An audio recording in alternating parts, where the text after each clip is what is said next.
یہی وارثان نبی ہے جنہوں نے دکھایا ہے دنیا کو نور ہدایت، یہی وارثان نبی ہے جنہوں نے دکھایا ہے دنیا کو نور ہدایت۔ الحمد للہ وکفی والصلاة والسلام علی عبادہ الذین اصطفی، اما بعد۔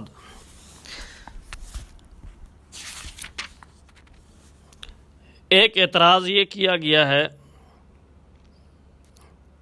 کہ سیدنا حسین رضی اللہ تعالی عنہ نے جب مذاکرات ہوئے تو یہ بات ارشاد فرمائی کہ تین باتوں میں سے ایک ہے، یا مجھے یزید کے پاس جانے دو، میں اس کے ہاتھ پہ بیعت کر لوں، یا مجھے مدینہ واپس جانے دو، اور یا مجھے راستہ دے دو، میں جا کر سرحدوں پر جہاد کروں۔ تو معلوم ہوا کہ سیدنا حسین رضی اللہ تعالیٰ نے یزید کی بیعت کرنا چاہتے تھے۔ اس سے پتہ چلا کہ یزید ایک اچھا آدمی تھا۔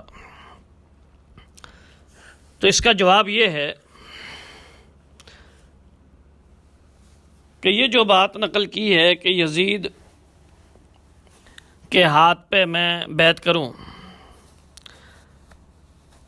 البدایہ والنہایہ کے اندر جو روایت ہے، حانی بن ثبت حضرمی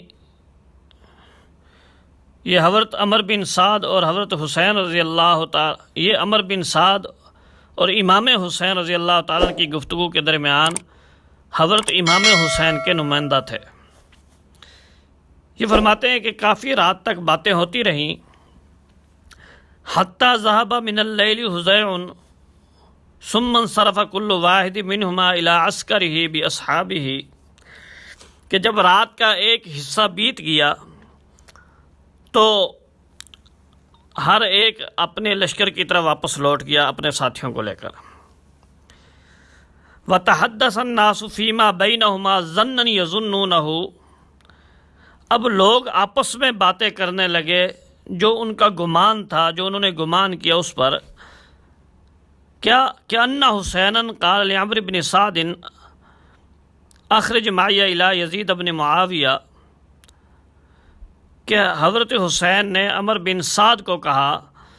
کہ مجھے یزید بن معاویہ کے پاس لے چلو۔ اب دیکھیے یہاں لوگوں کا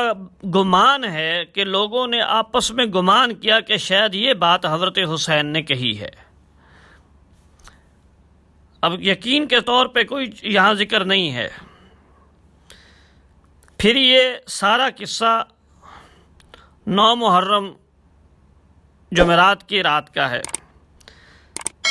جبکہ 10 محرم جمعہ کا دن قیس بن اشعث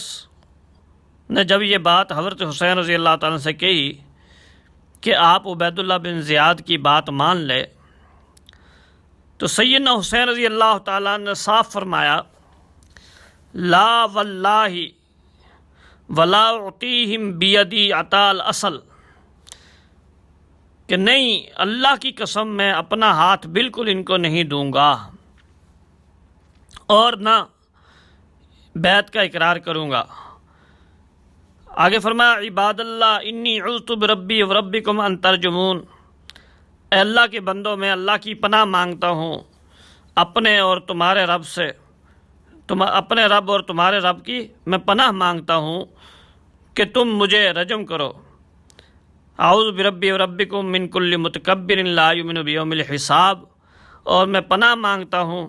اپنے اور تمہارے رب کی ہر متکبر سے جو قیامت کے دن کا پر ایمان نہیں رکھتا۔ اب دیکھیے یہاں سیدنا حسین رضی اللہ تعالیٰ عنہ صاف طور پر جمعہ کے دن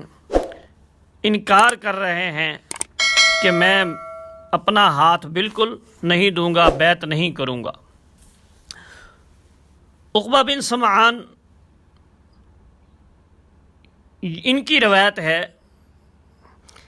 وہ فرماتے ہیں لقد صحبت الحسین من مکۃ الی حین قتل واللہ ما من کلمۃ قالها فی موطن الا وقد سمعتها، کہ میں حضرت حسین کے ساتھ رہا مکہ سے لے کر جب تک وہ شہید ہوئے اس وقت تک، اور کوئی کلمہ انہوں نے نہیں کہا کسی جگہ مگر میں نے سنا ہے۔ وَإِنَّهُ لَمْ يَسْأَلْ أَنْ يَذْهَبَ إِلَى يَزِيدَ فَيَضَعَ يَدَهُ إِلَى يَدِهِ، حضرت حسین نے قطعاً یہ سوال نہیں کیا کہ ان کو یزید کے پاس لے جاؤ اور وہ اپنا ہاتھ یزید کے ہاتھ پر رکھ دیں۔ تو دیکھیے سیدنا حسین رضی اللہ تعالیٰ نے ایسی کوئی بات نہیں کی، البتہ یہ فرمایا تھا کہ مجھے چھوڑ دیا جائے اور میں جو ہے دور چلا جاؤں اور یا جو ہے سرحدوں کی طرف چلا جاؤں، جہاد میں مصروف ہو جاؤں۔ تو بہرحال یزید کے ہاتھ پہ ہاتھ رکھنے کا یہ حضرت حسین رضی اللہ تعالیٰ نے فرمایا، اور یہ یقینی روایت ہے جو پہلے کا رد کر رہی ہے۔ 10 محرم کا خطبہ بھی اس کا انکار کر رہا ہے، اور وہاں ظن ہے، اور ان الظن لا یغنی من الحق شیئا۔ عمار دانی شیعہ جو ہے اس کی روایت کے اندر البتہ ہے کہ حضرت حسین نے کہا کہ مجھے یزید کے پاس جانے دو۔ تو یہ جو ہے اسی طرح تبری کا جو روایت ہے اس میں بھی جو ہے مجالد بن سعید راوی ہے، کذاب ہے، اسی طرح ابو مخنف شیعہ ہے۔ تو ایسے راویوں کی روایات جو ہیں ان کے اندر تو ہے کہ حضرت حسین نے کہا یزید کے ہاتھ میں ہاتھ رکھتا ہوں، لیکن جو یقینی روایات اور صحیح سند سے ہیں ان میں ایسی کوئی بات نہیں ہے۔ نیز یہ کہ اگر بالفرض یہ بات ثابت بھی ہو جائے تو اس سے یزید کا عادل متقی پرہیزگار ہونا ثابت نہیں ہوتا۔ اس کو مثال سے سمجھیں کہ جیسے ایک آدمی کے سامنے پانی موجود ہے تو اس وقت وہ تیمم نہیں کر سکتا، لیکن پتہ چل گیا یہ پانی ناپاک ہے تو اب وہ تیمم کرے گا۔ سیدنا حسین رضی اللہ تعالی عنہ کے سامنے پہلے کوفہ کی قوت تھی، کوفہ والوں نے بلایا، ساتھ دینے کا کہا، ہزاروں خطوط آئے، تو ان کا اجتہاد یہ تھا کہ اہل کوفہ کی طاقت میرے ساتھ ہے، میں مقابلہ کر کے فتح حاصل کر لوں گا۔ لیکن جب یہاں پہنچے اور حالات کھلے کہ اہل کوفہ تو دغا بازی کر گئے ہیں اور وہ کوفہ کی قوت میرے ساتھ نہیں ہے، تو اب حضرت حسین اللہ تعالیٰ کی جو پہلی علت تھی وہ ختم ہو گئی اور اجتہاد تبدیل ہوا اس طرف کہ اب چونکہ وہ مزاحمت کر نہیں سکتے تو اس لیے جو ہے پھر آپ نے یہ بات فرمائی ہو تو فرمائی، لیکن وہی بات ہے کہ صحیح سند سے یہ بات ثابت نہیں ہے۔ تو لہٰذا اس طریقے سے یہ ثابت کرنے کی کوشش کرنا کہ سیدنا حسین رضی اللہ تعالیٰ عنہ یزید کے بیعت کے چونکہ قائل ہو گئے تھے، اس پر آمادہ ہو گئے تھے، پس پتہ چلا یزید امیر المومنین تھا، متقی پرہیزگار تھا، یہ بالکل غلط ہے، یہ تأثر دینا۔ اللہ تعالیٰ ہمیں حضرت سیدنا امام حسین کی عظمت سمجھنے کی توفیق نصیب فرمائے۔ اگر آپ ہمارے چینل پر نئے ہیں تو ہمارے چینل کو ابھی سبسکرائب کر لیں اور ساتھ والے بیل کے آئیکن پر کلک کر کے نئی آنے والی ویڈیو کی نوٹیفیکیشن بر وقت حاصل کریں۔